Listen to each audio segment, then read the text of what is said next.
Hey carvers, today we're talking burn barrels and why if you're carving in these conditions, you need one.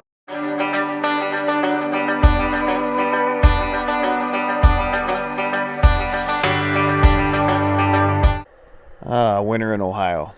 And it's coming fast this year. Here we are, barely middle of November. 2 weeks ago, 80 degrees. Today, wind chill factors in the teens.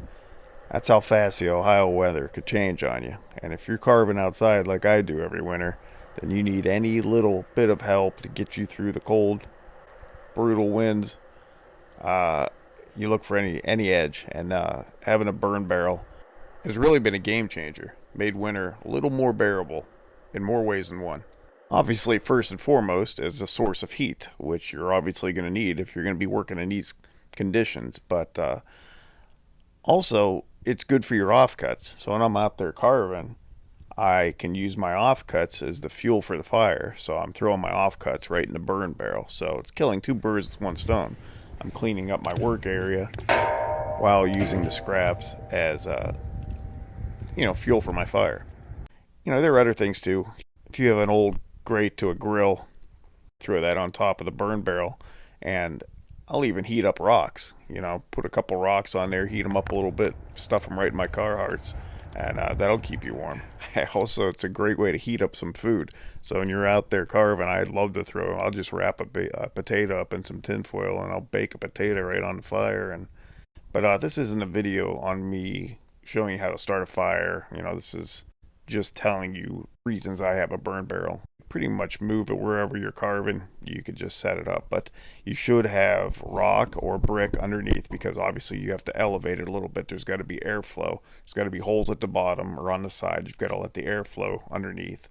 My burn barrel's a 55-gallon drum. It doesn't have to be 55 gallons. When you go to get yours, you could find them really cheap on like Facebook Marketplace, Craigslist, OfferUp, places like that.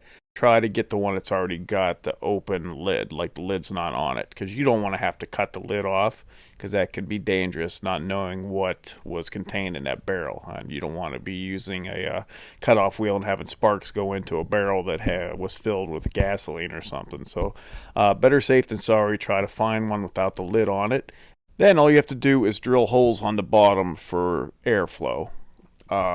You could also drill holes on the side like this person did, but I think that's kind of overkill. I just have holes on the bottom, and it seems to be working out just fine for me. So for the most part, I just use it in the cold months, winter months, when the ground is wet and very cold, so there's less chance of sparks causing fire. But never leave your burn barrel unattended, and make sure you put it out at night or whenever you're done for the day. And also, if it's dry out, make sure you rake around the base of the burn barrel so there's not a bunch of leaves or sawdust stuff that could really catch. But like I said, right now when I'm using it, the ground's really moist and saturated, so there's not really any chance of it catching catching fire, spark catching anything. But like I said, don't leave it unattended. Make sure it's out before you call it quits for the day.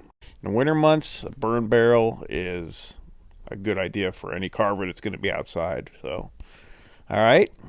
I hope that helped. That's just a tip.